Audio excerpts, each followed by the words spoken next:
grounded. He will. It's the Skinny on Sports Podcast with Aaron Dowd. I throw balls far. You want good words? Data language. Talk real sports with a real man. Come after me! I'm a man! I'm 40!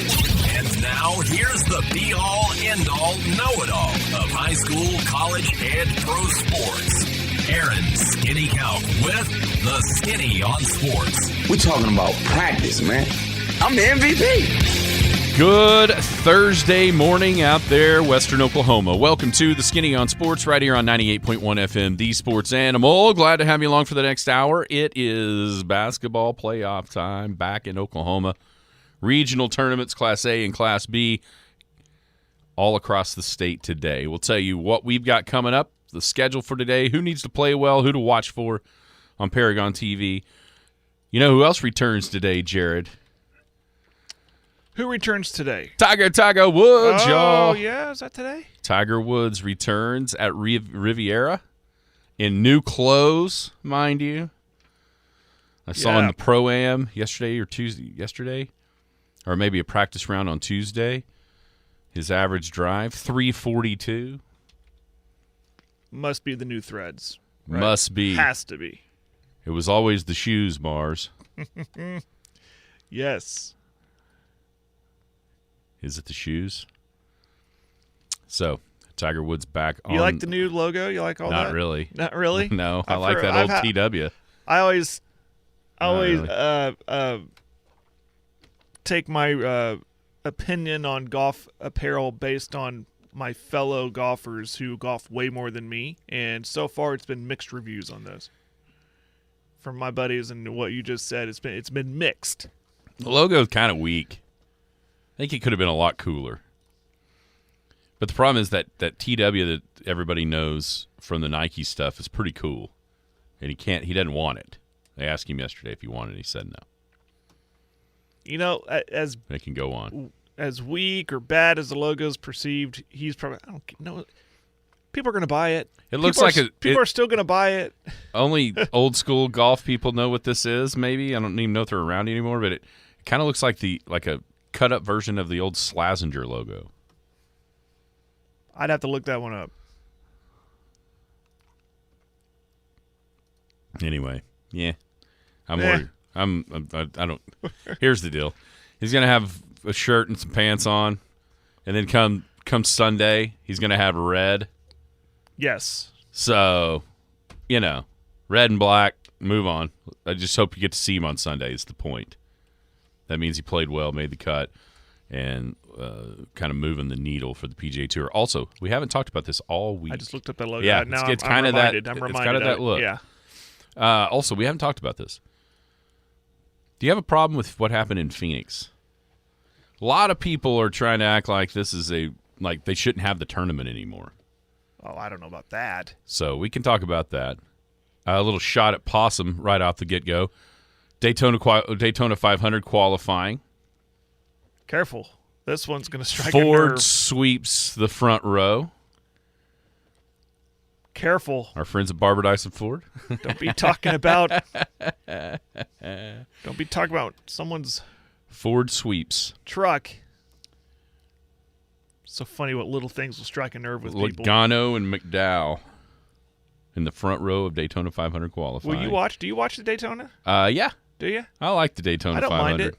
Looks like it might be rainy. Well, then it may be watching it on Monday. Yeah. A lot of delays.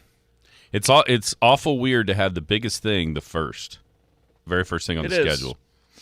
But they tie it in with the Super Bowl of racing, the Super Bowl of NASCAR a week after the game and all that. All right. Well, I've watched maybe just a handful of the entire race from start to finish. Yeah, I ain't doing that. I've done it before, and one time I did, I was completely enamored with it because I had some money on it. Oh, really? Yeah. I just picked a driver. My brother-in-law got me into it. It was, what are those, FanDuel or it was something. So I was like really interested. And then he was watching it with me, and he's more of a race fan than me, and he was kind of educating me as we went along. Mm-hmm. The draft. All that stuff, But, yeah, and it was a really pretty day, watching in the garage. You know that some cold pops. It was one a of fun the fun day. guy that does a little plumbing around here. He used to have a party. Oh yeah.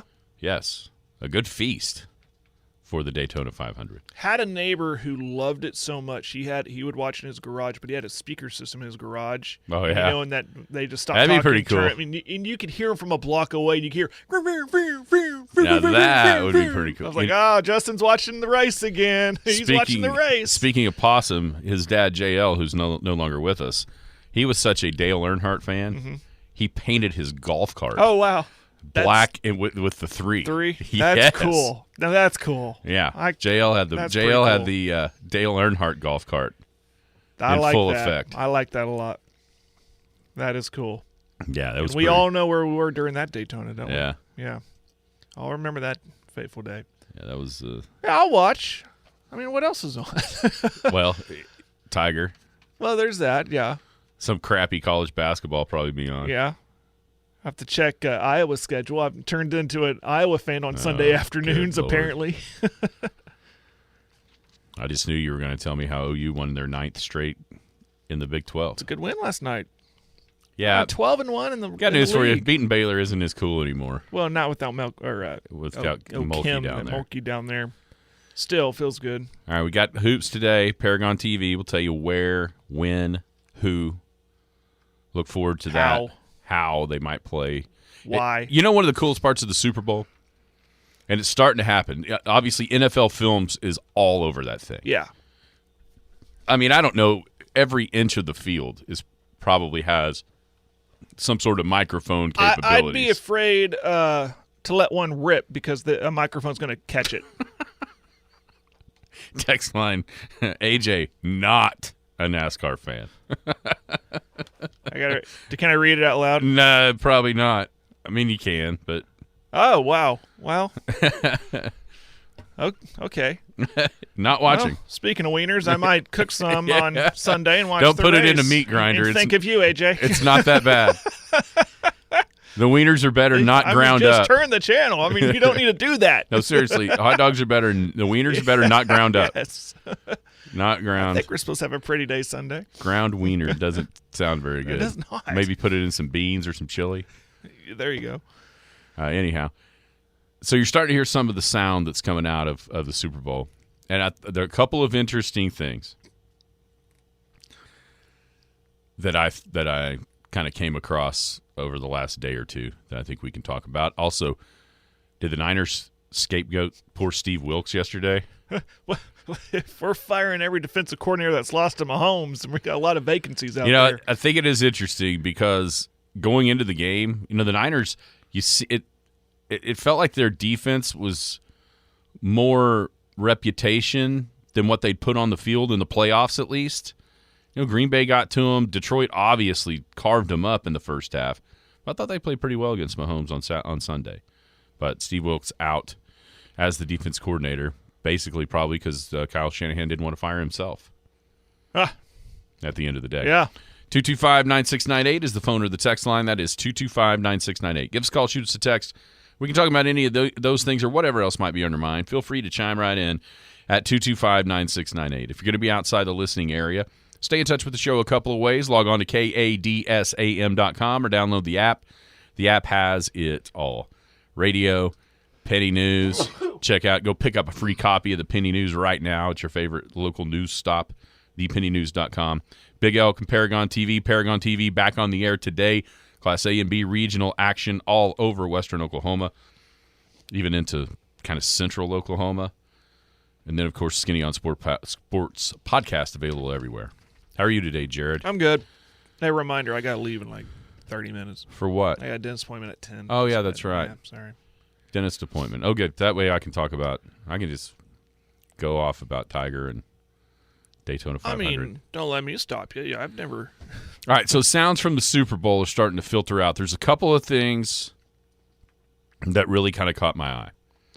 One, did you see Mahomes' reaction to Dre Greenlaw? I saw. Oh no, not that. No, I saw his reaction when to the 49ers coin toss. Yeah, chose to take the ball. Not the Greenlaw. Did you see? So he's standing there, and obviously the Niners. I mean, poor Fred Warner was just started screaming no, and then they show him on the bench, and he's like almost inconsolable losing that guy the way they did. Mahomes, though, standing there, I don't think it was Andy Reid, if I remember right. But it was almost chilling and almost maybe lets you take a peek into what it takes mentally to reach that level that he is. Because the very first thing he said was, 57's hurt, like almost talking to the coordinator. Everybody, 57's hurt. Alert, alert, alert. We can take advantage of that spot now because 57 is hurt. Right. Just stone cold killer. And there wasn't like, oh man, that's terrible. It's immediately like everyone watching, everyone's seeing what's happening here. 57 is down, 57 is hurt. Now we have a spot where we can take advantage. Yeah. And it's not anything about him as a person. I'm sure he's compassionate toward the injury because I think in football more than any other sport, those guys have that sense of finality because I think they all know every single snap could be the last one they'll ever play. Right. And so I do think they have that compassion as human beings for the other guy. But as far as winning that game and being a competitor on that field, it shows you. I think that may even show you maybe what separates him from anybody else that's playing right now. What separated Brady from anybody else is not only that killer. I mean, everybody always wants to talk about having that dog or having that whatever you want to call it. Yeah. But maybe that even separates him to another level of competitiveness. I'm not faulting him at all. I just think it's a really interesting peek into his psyche as a competitor. That the very first thing when he sees it happen, he's going, everybody, alert. And by doing that, because there's going to be a delay in any game when there's an injury like that, and have to bring the card out and all that stuff, he has to try to stay locked in during that downtime. So that's part of it too, to staying locked in mentally and competing that or having that competitive edge. Yeah, but let's face it, every Chiefs fan thought that too when they saw him go down. They thought, oh, there's an opportunity there. Oh. I mean, the other day I was watching a basketball game. It was Tech in Kansas, and I think a Kansas player twisted up an ankle, stayed on the court, and my first thought was, just because I don't like Kansas, was I'd attack that guy. I'd go right at him right now. Well, then the angel popped on my shoulder and said, "Dude, feel sorry for the guy. Come on." But the competitive thing, who cares? No, I don't. I mean, yeah, I know what you mean. How many times do you say when somebody picks up a third foul, go right at him? Canute ought to go right at him and get that player. Oh, well, yeah. It's the same as fouls as an injury to me. I mean, that's just part of the game. Yeah. I mean, it just is. The shocking nature of how it happened, I think, might bother people. Because, I mean, the guy was just running it's like he slipped on the paint and it tore his Achilles. It was such a weird way for that to happen. And so I think maybe people, if it was in the run of play, anybody that would have a problem with that, maybe if it's in the run of play, they wouldn't. But because it was just a guy going onto the field, you're thinking, golly, have a little heart. But, if it was it's okay to me that Mahomes didn't, is what I'm saying. Yeah. And for him to notice it. I mean, with everything going around, I mean, just you talked about locked in. I mean, just so mentally aware of everything that's happening to be able to see that. And it goes back to the John Candy thing with Montana. Well, yeah. How mentally aware everyone is to see that. Yeah. Yeah, if he had said it, his choice of words were fine. I'm assuming he didn't say stuff like, "Okay, we got him out. He's out of the game." No, he just said 57's hurt. 57's down. Yeah. Like just basically like you'd hear him say like alert, alert if somebody's going to be blitzing on a play at the line of scrimmage. Just everybody like he was the first one. Like, hey, everybody seeing this? An offense coordinator and him himself. Make sure Andy knows. Almost make sure Andy knows. Yeah. Since he's going to call plays. Hey, 57. Right. Maybe they had. maybe their package. Greenlaw is a fantastic player, as is Warner, and that duo is in my mind the best linebacker duo there is in the NFL going. And so to take that out, I mean, I think it was just interesting to me that's just the reaction was immediate. Hey, he's down. Here we go. Yeah. We can. This is now a spot that if you didn't think so before, we can now think so. It is a chance to kind of take advantage of. The other thing, and you saw the way he reacted to Warner wanting the ball, and then you go that even goes further along to where there's multiple Chiefs talking about I can't believe they took the ball. Let them have it. Great. We got what we wanted, which clearly goes to the idea, and it supports what we've heard since the game has been over, that the Chiefs absolutely had a plan for overtime. Yeah. And studied a plan and went over a plan as a team, and they knew what they were doing. They knew what they wanted to do in the event an overtime happened in the Super Bowl. And then you go to the other side and you hear Kyle Juszczyk going, wait a minute, they get the ball even if we score a touchdown? I don't care what. Maybe Kyle Shanahan did know the rule. But he obviously did not get that across to his team. Kyle Juszczyk went to like Harvard, folks. So it's not, you know what I'm saying? Yeah. I mean, that's a guy that one would assume is pretty cerebral. And he's heard on the mic going, wait a minute, they get the ball even if we score a touchdown? Like, huh? They've talked about it on these airwaves about Shanahan post-game presser, just they kind of really overanalyze what he said. And there's people convinced he did not know the rule. Like, my first reaction was he took the ball to make a point, to go and score first, preferably a touchdown, and give his defense rest and all this stuff. But then the way he said things in the post-game press conference immediately after the game, it kind of told you he didn't know the rule.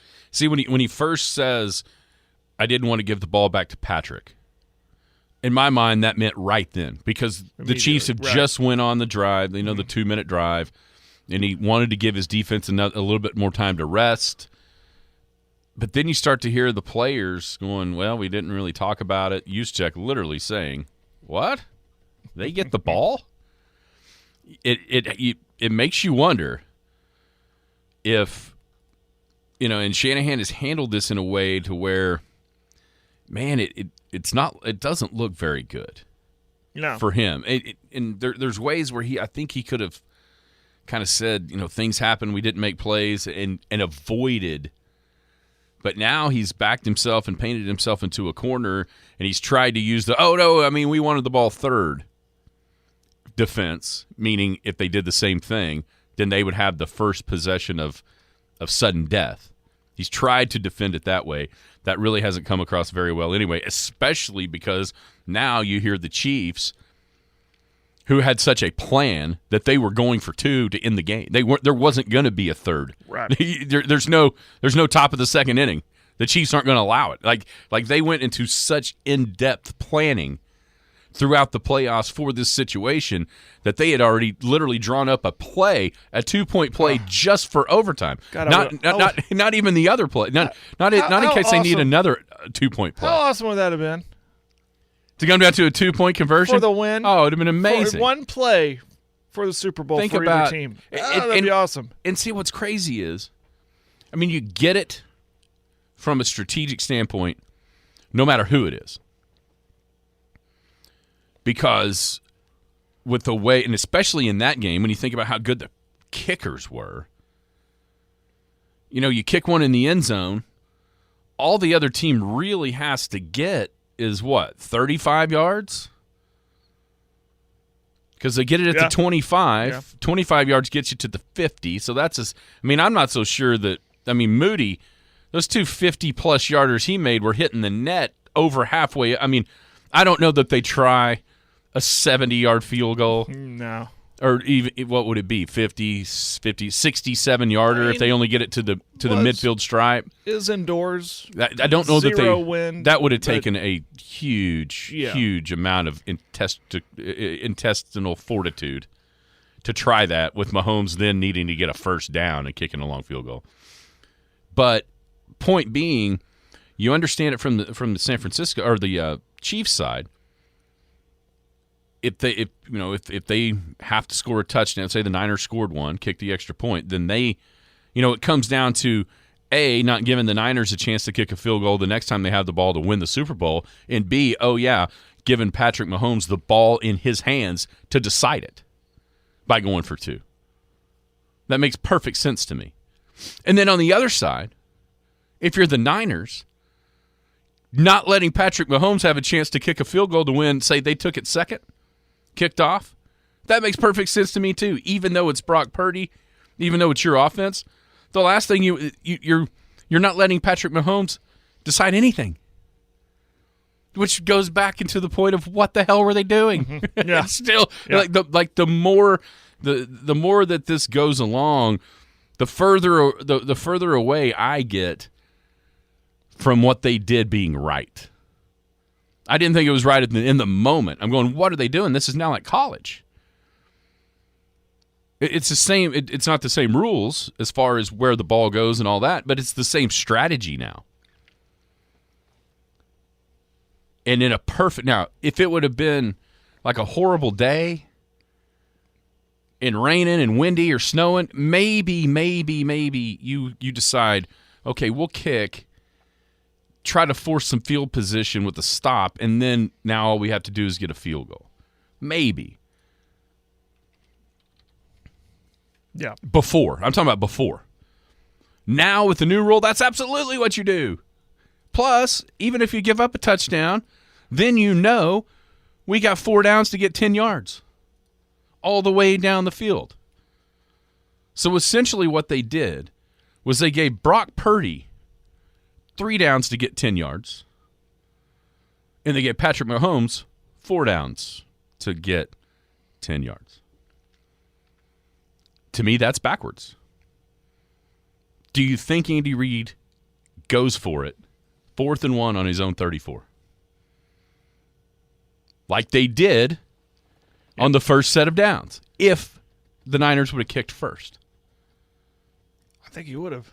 Does he put the game on the line right there? I think he would have. He might have. Because he's going to say, you know what I got that you guys don't? Mahomes. That's true.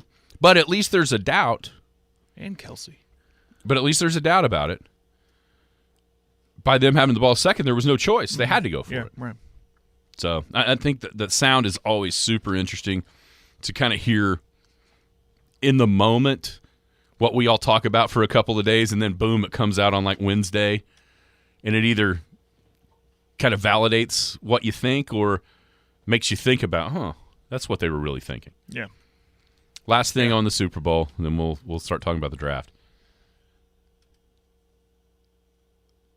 Why is everyone so hell-bent on defending Travis Kelce?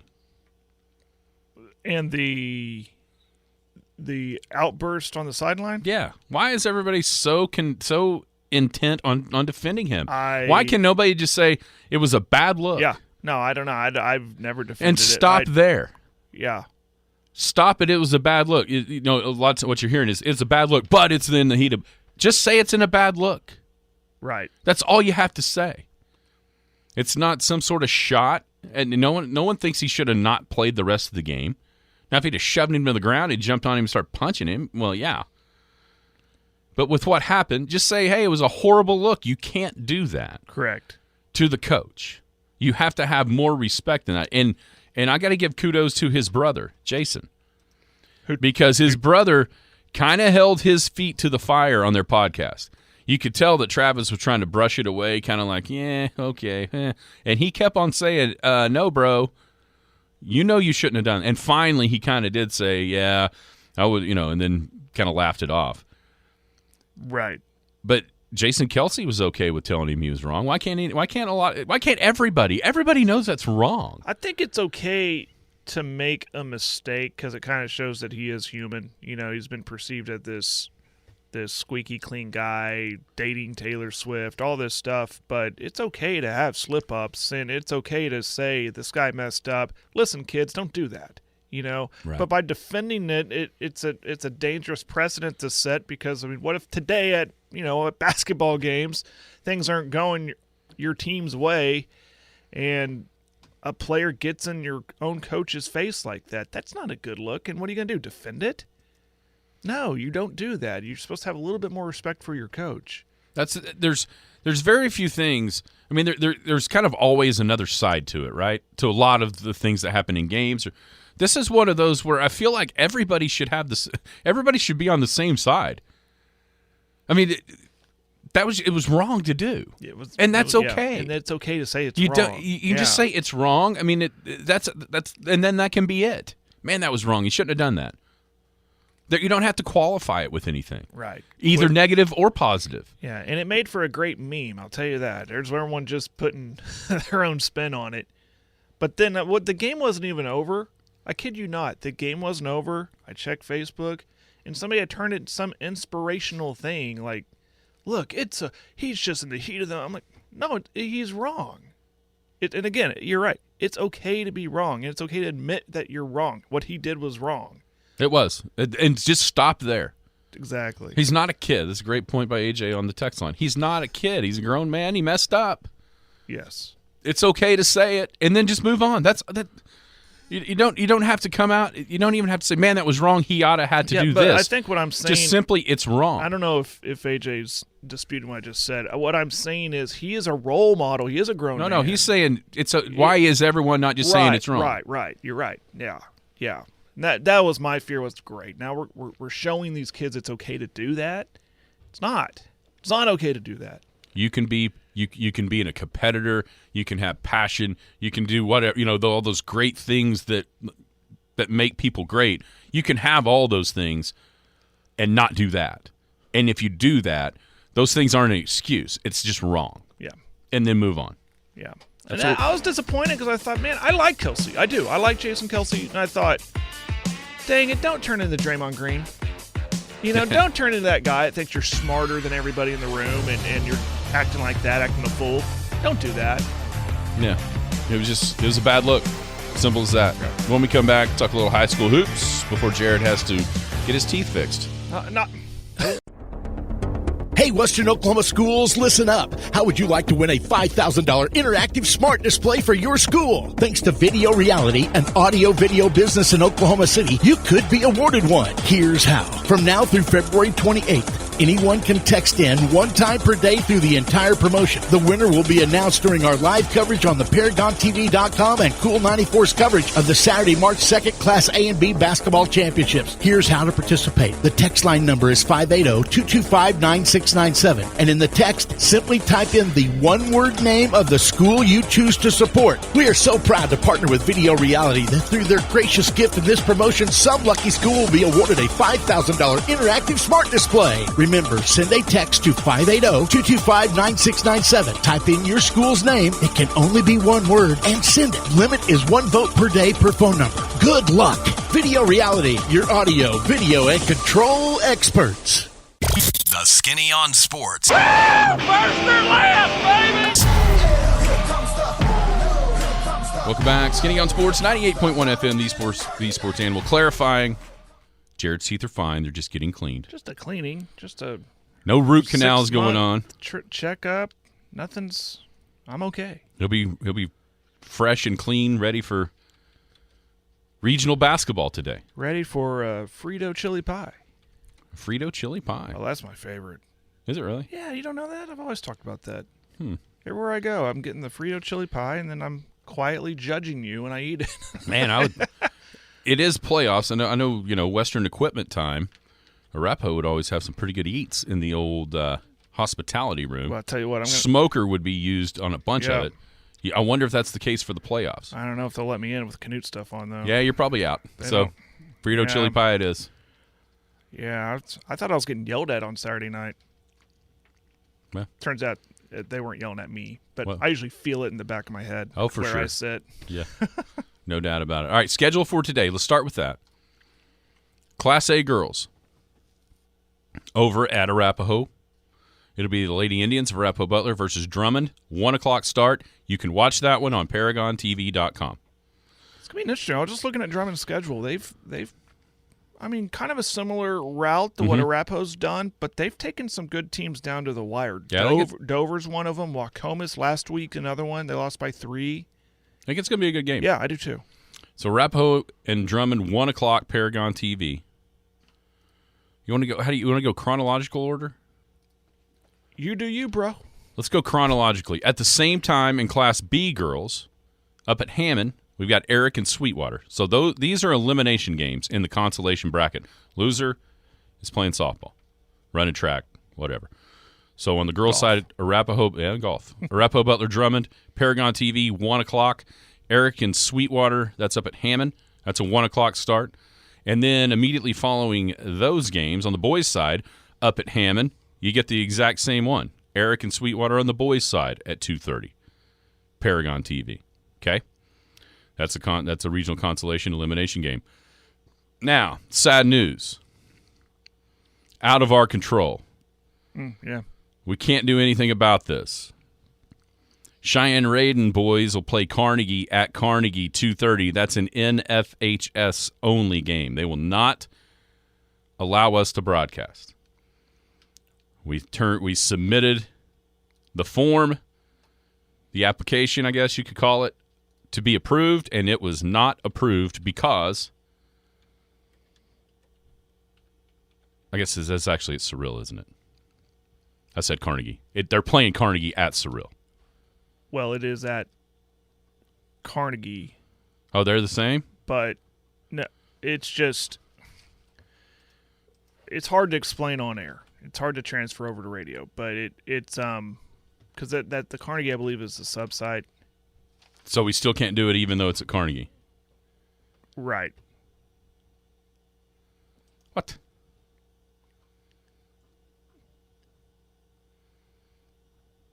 Are you serious?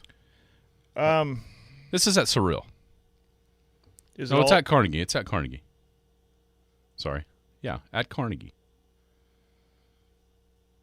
Cheyenne Raiden at Carnegie versus Carnegie. Right. So, NFHS is where that one can be seen. Sorry. I don't know what to tell you. I would love to tell you who to gripe to.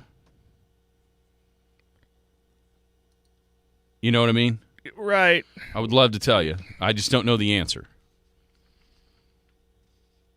I don't know what to tell you. Your, what's it called? Your representatives, maybe they can help later on down the line. I'm considering that route. Yeah, Carnegie. I got totally distracted. I'm considering that route, but it is what it is today. We just can't do it. Yeah. Similar to when state happens. So. Yeah. So Cheyenne Raiden and Carnegie, boys 2:30 elimination game in FHS, and that goes into then the girls winners bracket with Cheyenne and Navajo. Here's where I got confused. I wrote down the wrong opponent. Oh, okay. I put Cyril, even the Sentinel plays Cyril. I don't know why I did that. Cheyenne Raiden and Navajo, 6 o'clock. That's NFHS as well. It's where you can watch it. At the same time, Class A girls, Canute Wacomas. That's 6 o'clock. ParagonTV.com will have that one. You got the boys game first at 2:30 over at Arapahoe. Canute versus Wacomas on the boys side. That's an elimination game. Let's see. We said Eric and Sweetwater elimination game. Girls winners games, Hammond and Granite, Paragon TV from Hammond at 6 o'clock. Leedy and Boise City from Leedy at 6 o'clock. Those are the girls. And then the boys, Arapahoe Butler Drummond from Arapahoe at 7:30, Paragon TV. Then you got Hammond and Granite, 7:30 from Hammond. Leedy and Felt Yarborough, 7:30 from Leedy. So elimination games today. Arapahoe Butler girls and Drummond at 1. Eric and Sweetwater girls at 1. Then on the boys' side, Cheyenne Raiden, Carnegie, Canute Wacomas, Eric and Sweetwater. Those are the elimination games. Everything else in the evening, winners bracket to move on. All right, you've seen these teams. Who needs to play well to win? Who maybe is fighting a little bit of an uphill matchup going into the day-to-day. I think Cheyenne's going to play. Girls are going to play really well to beat Navajo. It's like these two teams were kind of the hottest teams coming into these playoffs. So, but Navajo, maybe a little bit more upperclassmen with them. I'm guessing because of just Cheyenne playing, I believe, like 4 freshmen. So, I think Cheyenne's going to play super well to win that game, and I think they can. I really do. It's been one of my games I've circled since that one is came to be on Saturday. So that one for me is going to have to be. And then, I obviously doing my homework and knowing this team all season long. Canute girls, second time up against Waukomis. That was a tight game up in Moreland, that championship game. Waukomis is a solid team. If Canute comes out flat, they could be playing catch-up most of the time. They need to come out and punch them early and stay on them, and I think they could be okay. And then Hammond boys against Granite. That's going to be a fun one. Hammond boys too, young, and they have such the advantage of playing at home, so it's comfortable for a young guy playing at home. So it's just some of the teams I think need to play well today. Yeah, I mean, I think we've kind of both. I don't know if we're selling Granite short, if that would be the right way to say this, because they're the higher ranked team. You know what I mean? Mm-hmm. But having the home court advantage, I think, is a big deal there. I like that. I actually, and I said this yesterday. In that Class B area, just the Leedy Regional and then Frontier playing a ranked team as well in Kremlin-Hillsdale. I think one of those is going to be tight, either Leedy and Boise City or Frontier and Kremlin-Hillsdale. One of those regional winners bracket games tonight is going to be a tight one. Leedy, it seemed, man, their girls can play to where it doesn't seem like anybody can beat them, and then they can go through lulls in games to where you're like, man, what's going on here? And so being able to kind of smooth that out, I think, is a big deal for them to play more at a consistently high level instead of having maybe those peaks and valleys that we've seen in the regular season. I'm excited to see if Arapahoe has anything for Drummond on the boys' side as a top 8 team. Me too. To see how much better. You always kind of felt like Arapahoe was going to get better because of their lineage and Coach Rogers and the youth and all that. Feels like maybe they've started to turn that corner. We'll see how much they've got for number 7 Drummond. Who are you watching individually? Give me somebody to watch. Well, I'll start at home. Pretty much anybody that's a sophomore for Canute, and I mean girls and boys. The boys are sophomore heavy. The 2 standout players for the Canute girls are sophomores, Destiny Jackson and Kendall Schuster. I'm anxious to see how, and now they're kind of thrust into the leadership role at an early time in their careers in the playoffs. So I want to see how they respond to that. You mentioned Arapahoe boys. Deshaun Washi was on a tear on Saturday night, could not miss from outside, and that was on the road. Can he do that again at home against the top 10 team out of Drummond? Watching him. And I'm mentioning a lot of younger kids here. Freshman Trip Higgins at Hammond, kind of the same idea. Kid can absolutely get hot from outside. Again, they're at home. So does that settle in? Does he settle in early and set the pace offensively for Hammond? And Leedy, it's Puffenbarger. He's the senior I'm pointing out here, but maybe didn't really go their way last year because of his injury, and now thinking I want to lead my team back to the state tournament. It's my senior year. Does he play within himself and how he can play, or does he overdo it? So that's one I'm looking for, just to not just for tonight, just throughout these playoffs. Yeah, it's a really interesting mix, I think, with the teams around here, because it's either super young or like everybody knows them. Yeah. It's how easy is it to say, oh, yeah, look out for Henley West. Well, yeah. You know what I'm saying? Yeah. Look out for her. Everybody's going to be watching her. But when it gets into these playoff games, that's when players like her, and I was going to say Puffenbarger as well, that's when you start to see, that cream has to rise to the top and not only get theirs, but also be able to make everybody else around them better. I mean, we said it from the beginning of the Class B girls playoffs last year, and it proved to be true. If the people around Henley can play great, nobody's beating them.